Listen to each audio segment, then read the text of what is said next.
صلو علی الحبیب صلی اللہ تعالی علی محمد وعلی یہاں سے پہلے میں عرض کرنا تھا کہ آج جو ہوگا سر ہم اجتماع پاک اس کا احسال صاحب جیسے بعض بھائیوں کو پتہ ہوگا میرے خالو کا وصال ہو گیا تھا ٹیوزڈے کو، تو ان کو اور ہمارے ندیم بھائی ان کی ممانی جان کو انشاءاللہ عز و جل احسال صاحب کریں گے اور نیت کے ساتھ وہ کر لیں انشاءاللہ عز و جل انشاءاللہ۔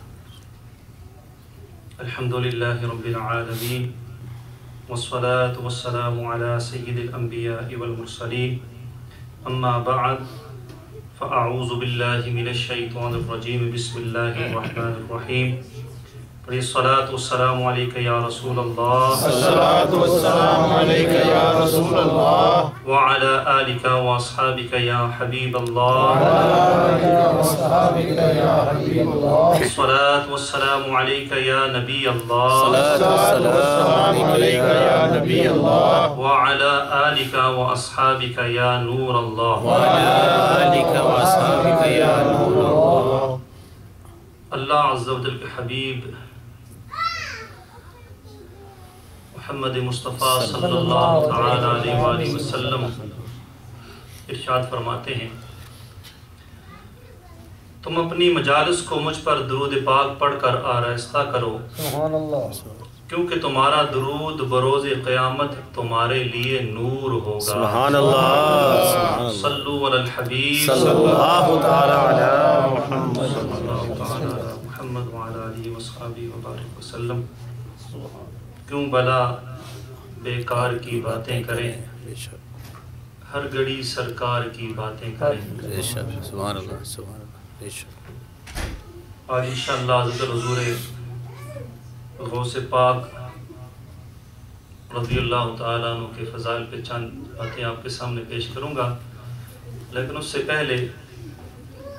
کیونکہ ہم میں سے ہر ایک کی یہ تمنا آرزو ہوتی ہے اور یہ خوش قسمتی اتنی آرزو ہونا بھی کہ وہ اللہ کا ولی بن جائے۔ اب ولایت کے لیے کیونکہ اللہ پاک ہے اور وہ پاک چیزوں کو ہی پسند کرتا ہے، بے شک، بے شک۔ اللہ کی عبادت آپ کرنے کے لیے جائیں تو جب تک پاک نہ ہو اللہ کی عبادت آپ شروع ہی نہیں کر سکتے۔ آپ نماز کی مثال لے لیں، اس لیے پہلے طہارت ہے اس کی شرط میں کہ جب تک آپ کلین نہیں ہوں گے، صاف نہیں ہوں گے ظاہری اعضاء، تب تک اللہ کے سامنے آپ عبادت کے لیے کھڑے نہیں ہو سکتے ہیں۔ تو اس لیے اس سے پہلے کہ حضور غوث اعظم رضی اللہ تعالیٰ عنہ کی باتیں کریں، کیوں نہ ہم سب کی خواہش ہے ہم ولی بن جائیں، تو ولی بننے کے لیے جو سب سے پہلی چیز درکار ہوتی ہے میرے خیال سے وہ ہے پاک ہونا، اور پاک ہونے کے لیے اللہ کی بارگاہ میں پیش ہونے کے لیے توبہ وہ طریقہ، وہ رستہ ہے، وہ سہارا ہے جو ہمیں آلائشوں سے، گناہوں سے پاک کرتا ہے۔ تو توبہ کے متعلق چند گزارشات پیش کرتا ہوں کہ حضور غوث پاک کے ذکر سے پہلے توبہ کے فضائل چند سنتے ہیں کہ ہمیں اللہ رب العزت توبہ اور توبۃ النصوحہ کی توفیق عطا فرما دے۔ آمین۔ بابا فرید رحمت اللہ فرماتے تھے کر توبہ تو اس توبہ تو جی توبہ روز کرنا ہے، اس توبہ سے بھی توبہ کر لے جو روز کرتا ہے، ایک دفعہ جان چھڑا لے،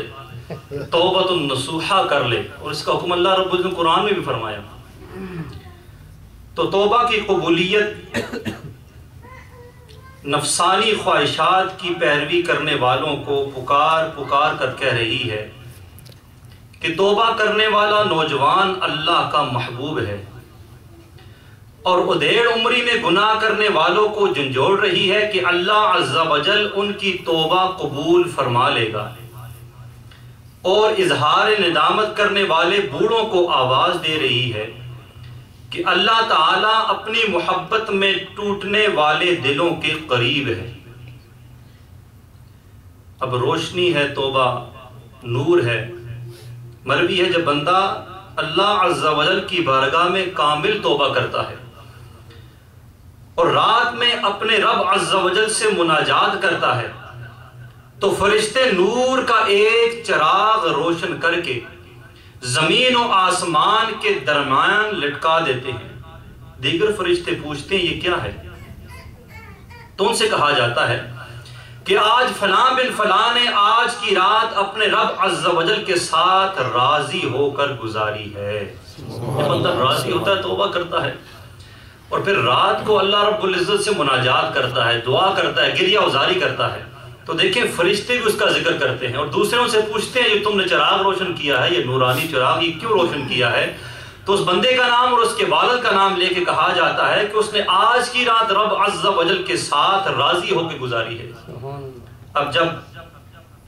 بندہ اللہ عز و جل کی عبادت کے لیے کھڑا ہوتا ہے تو آقا علیہ السلام نے کیا فرمایا کہ جب بندہ رات میں عبادت کے لیے کھڑا ہوتا ہے تو اس کے اعضاء خوش ہو کر ایک دوسرے کو پکارتے ہیں، ہاتھ، آنکھیں، یہ اعضاء ایک دوسرے کو پکارتے ہیں کہ ہمارا رفیق یعنی ہمارا دوست اللہ عز و جل کی بندگی کے لیے کھڑا ہوا ہے۔ ہمیں تو پتہ نہیں ہوتا، لیکن اگر ہمیں خوش قسمتی ملے اللہ رب العزت کی بارگاہ میں کھڑے ہونے کی رات کو، تو یہ اعضاء ہمارے ایک دوسرے کو پکارتے ہیں، خوش ہوتے ہیں کہ ہمارا جو دوست ہے، ہمارا قریبی ساتھی ہے، وہ اللہ عز و جل کی بندگی کے لیے کھڑا ہے۔ حضرت سیدنا احمد بن ابو الحواری رحمۃ اللہ تعالی علیہ فرماتے ہیں میں حضرت سیدنا ابو سلیمان درانی رحمۃ اللہ کے پاس گیا تو انہیں روتے ہوئے پایا۔ میں نے ان سے پوچھا کس چیز نے آپ کو رلایا؟ کہنے لگے جب رات کی تاریکی اپنی چادر بچھا دیتی ہے تو اہل محبت قیام یعنی نماز میں کھڑے ہو جاتے ہیں، ان کے آنسو رکوع اور سجدہ کی حالت میں ان کے رخساروں پر بہہ رہے ہوتے ہیں، پھر جب اللہ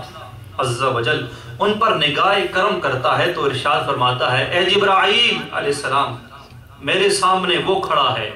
جس نے میرے کلام سے لذت حاصل کی اور مجھ سے مناجات کی راحت پائی، بے شک میں اس سے باخبر ہوں اور اس کے کلام کو سن رہا ہوں اور اس کے رونے اور آہوزاری کو دیکھ رہا ہوں۔ اے جبرائیل علیہ السلام اس سے کہو میں جو یہ تمہارا غم دیکھ رہا ہوں یہ کیا ہے؟ کیا تمہیں کسی نے خبر دی ہے کہ کوئی دوست اپنے دوستوں کو آگ کا عذاب دیتا ہے؟ یہ کیا میں گوارا کروں گا کہ میں کسی قوم کو رات گزارنے کے لیے ٹھکانہ فراہم کروں پھر انہیں نیند کی حالت میں جہنم میں ڈالنے کا حکم دوں؟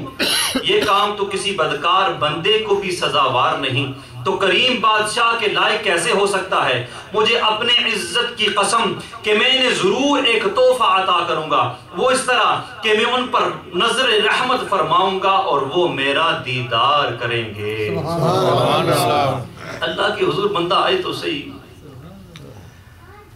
ایک سٹور پہ بندہ کام کرے اور اس کا مالک اگر پوری مزدوری نہ دے تو بندہ کہتا ہے کہ ناجائز کر لیا، وہ غلط کر لیا۔ تو جب اللہ کے حضور بندہ کھڑا ہو تو اللہ کیسی پوری مزدوری نہیں دے گا؟ پر مزدور ٹھیک ہو، مزدور ٹھیک ہو اور اچھے طریقے سے جس طریقے سے آقا علیہ السلام نے فرمایا اس طرح مزدوری کا حق ادا کرے اور اللہ رب العزت کے سامنے کھڑا ہو۔ وہی حضرت سیدنا ابو سلیمان درانی رحمۃ اللہ فرماتے ہیں میں نے بعض آسمانی کتابوں میں پڑھا کہ اللہ عز و جل فرماتا ہے وہ لوگ میرے سامنے ہیں جو میرے لیے تکالیف برداشت کرتے ہیں اور میری رضا کی طلب میں کبیدہ خاطر ہوئے، تو ان بندوں کا کیا عالم ہوگا جو میری رحمت کی پناہ میں آگے اور میری جنت کے باغات کے مکین ہوئے، اپنے اعمال میں مصروف ہونے والے اپنے مقرب محبوب کے دیدار کی خوشخبری سن لیں۔ کیا تم یہ سمجھتے ہو کہ ان کے اعمال کو ضائع کروں گا؟ میں تو یہ کیسے کروں گا حالانکہ میں دوستوں پر جود و کرم کرتا ہوں اور گناہگاروں کی توبہ قبول فرماتا ہوں اور میں ان سب پر سب سے زیادہ رحم فرمانے والا ہوں۔ سبحان اللہ۔ لیکن اللہ عز و جل کی بارگاہ میں جب بندہ توبہ کرتا تو اللہ توبہ اس کی قبول فرماتا ہے۔ اب آقا علیہ السلام نے کیا فرمایا کہ توبہ کرنے والے کو انعام کیا ملتا ہے، جو اللہ رب العزت کی بارگاہ میں رجوع کرتا ہے اسے انعام کیا ملتا ہے۔ آج ہم اگر پتہ لگ جائے، مثال کے طور پر سمجھاتا ہوں کہ ایسا نہ ہو لیکن مثال کہ فلاں کی لاٹری نکل آئی ہے 10-20 ملین ڈالر کی اور ہمارا قریبی ہو، اللہ کے حرام ہے کھیلنا، تو بہت کم ایسے ہوں گے جن کا دل نہیں جائے کہ یار میری بھی نکل آتی کو 20 ملین ڈالر تو کیا ہوتا، ساتھ وہ کہتا ہے میں اللہ کے رسم میں بھی دے دیتا، اللہ کے اللہ کو حرام مال نہیں پسند، اللہ نہیں چاہیے حرام مال اس کے۔ لیکن اس کی طلب ہوتی ہے، اللہ کے غلط کام ہے، اسے پتہ بھی ہوتا ہے غلط ہے، لیکن اس کے دل میں ایک خواہش جنم لیتی ہے 50 ملین 100 ملین بہت بڑی رقم ہے، تو انعام کی ایک لالچ، اس کی دنیاوی انعاموں بھی غلط رستے سے بندے کی لالچ اس طرف جاتی ہے۔ توبہ کا انعام کیا ہے وہ سنیں اور اس کی طرف تاش کے ہماری رغبت زیادہ ہو۔ نبی کریم رؤوف الرحیم صلی اللہ علیہ وآلہ وسلم نے فرمایا جب بندہ گناہ کرتا ہے پھر اللہ عز و جل کی بارگاہ میں توبہ کرتا ہے اور اس پر قائم رہتا ہے۔ کسی نے فلم دیکھی خدا نخواستہ، اب اس نے سوچا یہ میں غلطی کر دی، مجھے نہیں دیکھنی چاہیے تھی کیونکہ حرام ہے، گناہ ہے،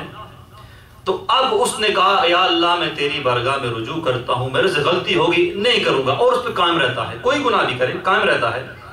تو اللہ عز و جل اس کا ہر نیک عمل قبول فرما لیتا ہے، سبحان اللہ، اور اس سے سرزد ہونے والا گناہ بخش دیتا ہے،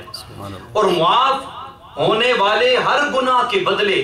جنت میں اس کا ایک درجہ بلند فرما دیتا ہے، سبحان اللہ، اور اللہ عز و جل اس کی ہر نیکی کے بدلے اسے جنت میں ایک محل عطا فرما دیتا ہے، اور حوروں میں سے ایک حور سے اس کا نکاح فرما دیتا ہے۔ سبحان اللہ۔